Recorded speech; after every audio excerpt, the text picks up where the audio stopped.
Good afternoon, Year 9s. This is a video for 9A2 and 9B4, specifically looking at your Year 9 blogs. And I just wanted to do a really quick, simple video just to give a little shout out to those of you that are sending me your blogs. Firstly, I'm overall really impressed with the standard of these blogs.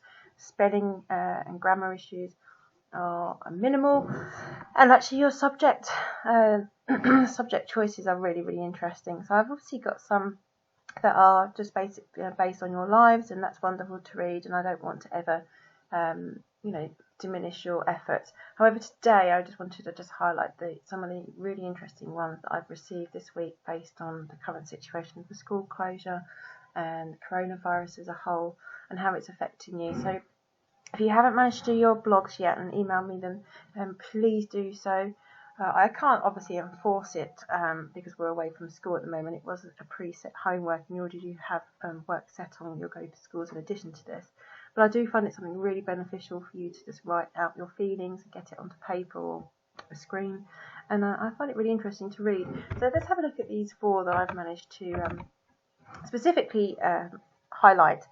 I'm not going to put the people's names on here. They are 4 different people's blogs, and they have specifically chosen to do the coronavirus, which I find really interesting.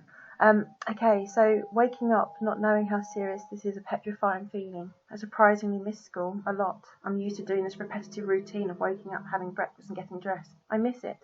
Also, a weird feeling is learning by yourself with no teacher. Basically, you're being your own teacher, and it's an unfamiliar feeling. Again, really good. Try to work on your punctuation as much as possible. There are some options here and some choices. You could have just upgraded your punctuation a little bit, but overall I like the sentiment about having to teach yourself, which is really insightful. This one here, us teenagers at the age of 14 wouldn't even think that something like this would ever happen. It was so unexpected, and adults probably thought the same. Anything we do might be at the risk of our lives. That's why now we know we have to take things seriously and think before we just go outside with our friends, because who knows what might happen next. Really lovely. We've got some range of different sentences here. Just double check that it does flow. I have spoken to all these people individually, by the way, as well. I'm just giving them some tips for next week. But again, we could include a bit of a range of punctuation in there, which we've covered in class, but brilliant, well done. Into day 4, I realised my family was also getting bored, as my sister wanted to play games with me, even though we don't get along with each other very well and would never play games with each other on a normal day. I and my sibling don't spend much time with each other, but in my household we have become more close. We are watching films together and just speaking to each other. I think this is actually quite a positive post. Some people talk about the panic, and that's really interesting and insightful, but this one's quite interesting, that you can see how the dynamics of someone's family is changing and evolving throughout this time. It'd be interesting to follow this one. You know who have written this, but it'd be interesting to follow this one and see how your sibling relationship develops.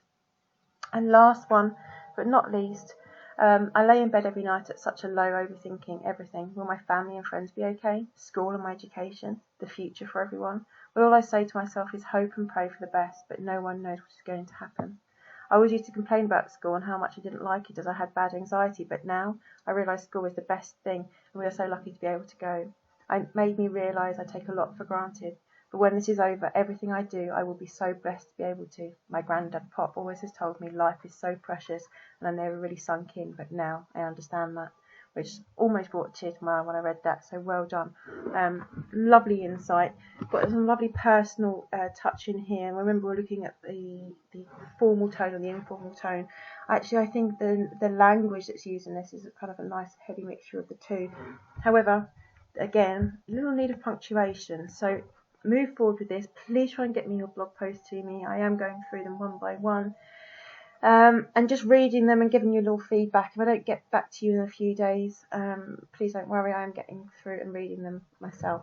Okay, thank you very much.